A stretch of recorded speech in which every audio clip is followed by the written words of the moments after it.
దేవుడు నోవహుతో మాట్లాడుతున్న మాట,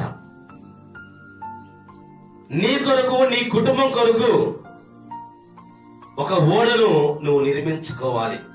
చితి సార్కపు మ్రానుతో నీవు ఆ ఓడను నిర్మించాలి, ఏర్పాటు చేయాలి. నీ కొరకు నీ కుటుంబం కొరకు నీవును నీ ఇంటి వారును ఆ ఓడలోకి రావాలి అని చెప్పాడు. ఆ తర్వాత భూమి మీద ఉంటున్న ప్రతి జంతువులు గాని జీవరాశులు గాని భూమి మీద ప్రాకేటువంటి ప్రతిదీ కూడా రెండు చొప్పున, అంటే ఒకటి మగది ఒకటి ఆడది అని ప్రతిదీ కూడా నీవు ఆ ఓడలోకి తీసుకొని రావాలి చెప్పారు.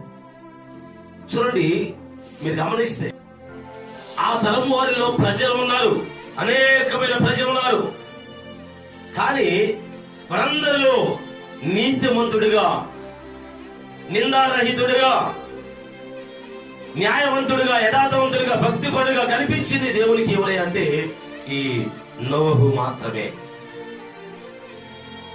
ఈ నోవహు ఒక్కడే మాత్రమే తన తరం వారిలో, అంటే అతను జీవిస్తున్నటువంటి ఆ కాలంలో అతని కన్నా నీతిమంతుడిగా ఎవరు లేరంట, అతని కన్నా భక్తిపరుడుగా ఎవరు లేరు.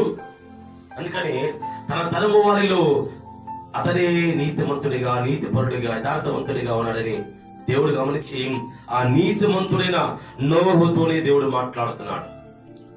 పాపులతో కాదు, చెడు స్నేహాలు చేసే వారితో కాదు, లోక క్రియలతో కొనసాగే వారితో కాదు, ఆత్మీయంగా జీవించే వారితో, భక్తి పరులతో దేవుడు మాట్లాడతాడు.